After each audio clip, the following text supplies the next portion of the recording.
Hi guys, आज मैं discuss करने जा रहा हूँ एजुकेशन और लिटरेसी के बीच में।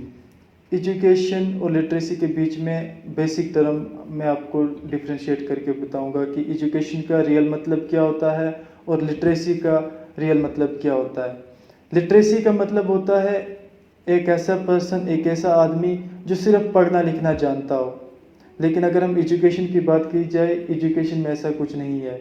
लिटरेसी का मतलब होता है a person who could read and right.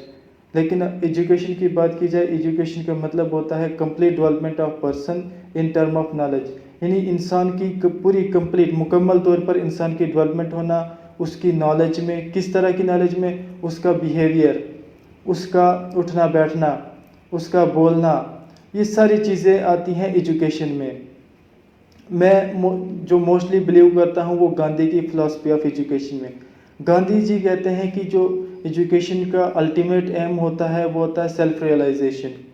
तो अगर हम सेल्फ रियलाइजेशन की बात करें तो वो सिर्फ एक एजुकेशन से ही आ सकती है, वो लिटरेसी से कभी नहीं आ सकती है। एक पर्सन पढ़ा लिखा तो हो सकता है, लेकिन अगर हम उसको सही एजुकेशन की बात की जाए तो मे बी वो सही एजुकेटेड पर्सन नहीं कह सकते हम। तो कहने का ये मतलब है कि एक पर्सन पढ़ा लिखा हो सकता है लेकिन मे बी वो एजुकेटेड नहीं हो। लेकिन अगर एक पर्सन एजुकेट हो तो इट मीन्स कि उसको कंप्लीट डेवलपमेंट है ऑल तरह की, ऑल नॉलेज की। उसको उसका बिहेवियर, उसका उठना बैठना, उसका हर चीज़ में, तो उसको वो हर चीज़ जान सकता है। सेल्फ रियलाइजेशन, गांधी जी का मतलब क्या है? Self realisation. सेल्फ रियलाइजेशन का मतलब क्या है कि वो एक दूसरे का दुख दर्द जान सके, ताकि हम अपने जो सोसाइटी में गरीब लोग हैं उनका दुख दर्द जान सके। तो ये जो सेल्फ रियलाइजेशन है ये कैसे आएगा? ये सेल्फ रियलाइजेशन आएगा जब हमारे स्कूल के जो किड्स हैं, जो छोटे छोटे किड्स हैं, जब उनको स्कूल में प्राइमरी लेवल पे हम उनको मोरल वैल्यू सिखाएं। मोरल वैल्यू कैसे सिखाएं?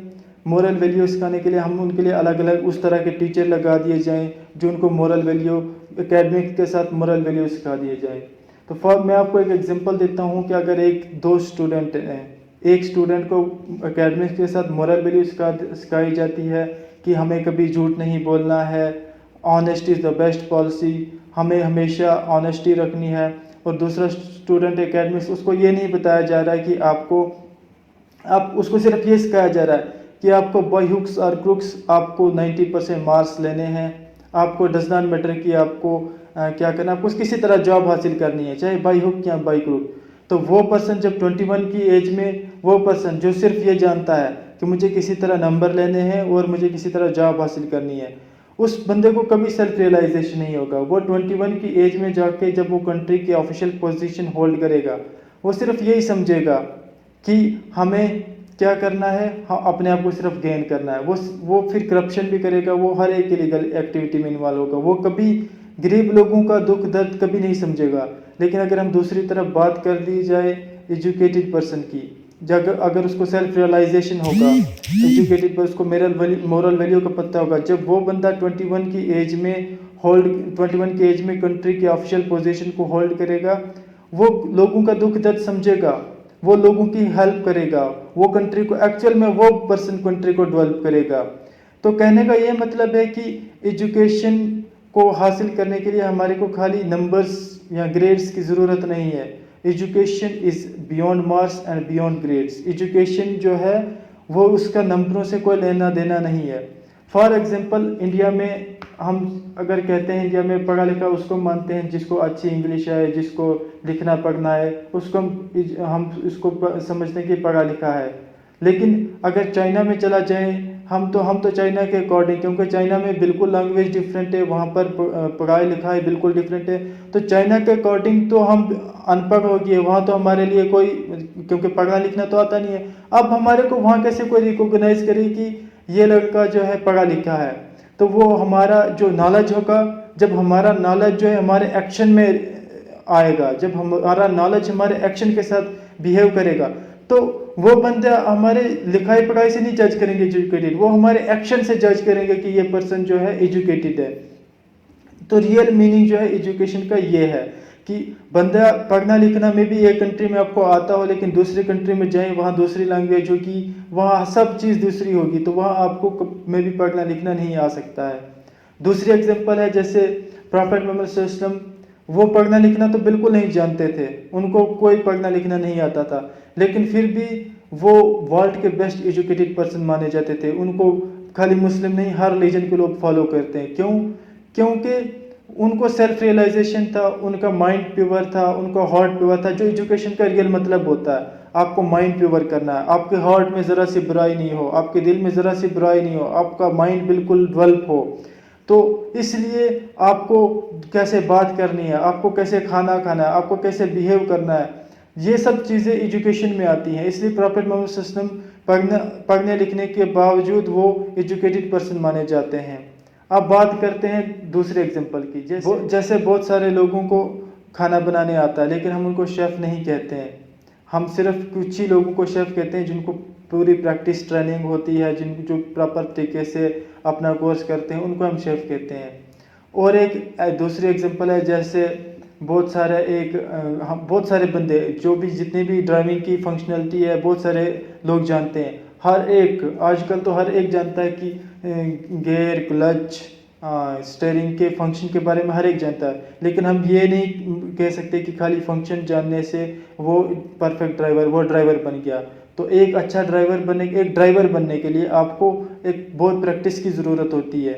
तो सेम उसी तरह एजुकेटेड पर्सन बनने के लिए आपको बहुत सारी प्रैक्टिस की ज़रूरत होती है, जो आजकल हमारे यहाँ पे प्राइमरी लेवल पे कहीं भी नहीं की जाती है।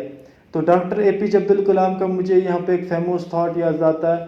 वो कहता है कि आप creativity is the key to success and primary education is where you can get creativity. बोलता है कि क्रिएटिविटी जो है वो एक की टू सक्सेस है, और वो क्रिएटिविटी कहाँ पर आएगी, कैसे आएगी? वो प्राइमरी एजुकेशन लेवल पे। जब हमारे टीचर प्राइमरी लेवल पे बहुत अच्छे होंगे, वो हमारे स्टूडेंट्स को ट्रेन करेंगे, उनके माइंड्स को ट्रेन करेंगे, क्योंकि प्राइमरी एजुकेशन लेवल पे जो स्टूडेंट्स होते हैं उनका माइंड जो होता है वो लाइक डार्क स्लेट होता है, वो पूरी क्लीन स्लेट की तरह होती हैं। अगर हम उन पे अच्छा लिखें तो वो अच्छा रिस्पांस देगा, अगर हम उन पे गंदा, अगर उनको अच्छा पढ़ाया नहीं जाए तो वो उनका रिस्पांस भी वहाँ से डिफरेंटली वैसा ही आएगा। तो ये जो है रियल मीनिंग ऑफ एजुकेशन का ये मतलब होता है।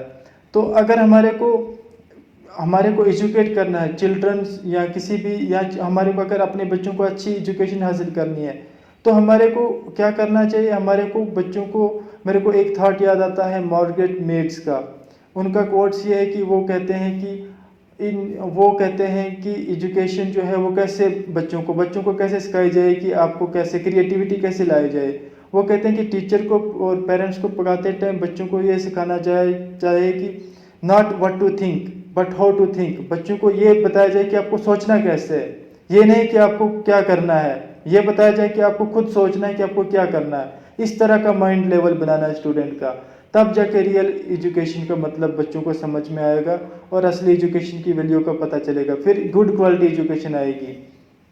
तो ये जो एजुकेशन को टॉपिक है, मैं इसको एंड करना चाहता हूँ नेल्सन मंडेला के ग्रेट थॉट से। नेल्सन मंडेला कहते हैं education is the powerful weapon by which we can change the world. उसका कहने का मतलब है कि एजुकेशन एक ऐसा औजार है, एक ऐसा वेपन है जिससे हम पूरी दुनिया को चेंज कर सकते हैं। लेकिन अगर सही मायने में एजुकेशन हासिल की जाए, अगर सही तरीके से आपने एजुकेशन, गुड क्वालिटी एजुकेशन हासिल की जाए, इन टर्म ऑफ क्वांटिटी नहीं, in term of quality education अगर आपने हासिल की, तो आप पूरी दुनिया को चेंज कर सकते हो, वरना तो आप अपने आप को भी चेंज नहीं कर सकते हो। अगर आपको ये वीडियो पसंद आई, आप इस वीडियो को लाइक, शेयर और इस यूट्यूब चैनल को सब्सक्राइब कर सकते हो। Thank you.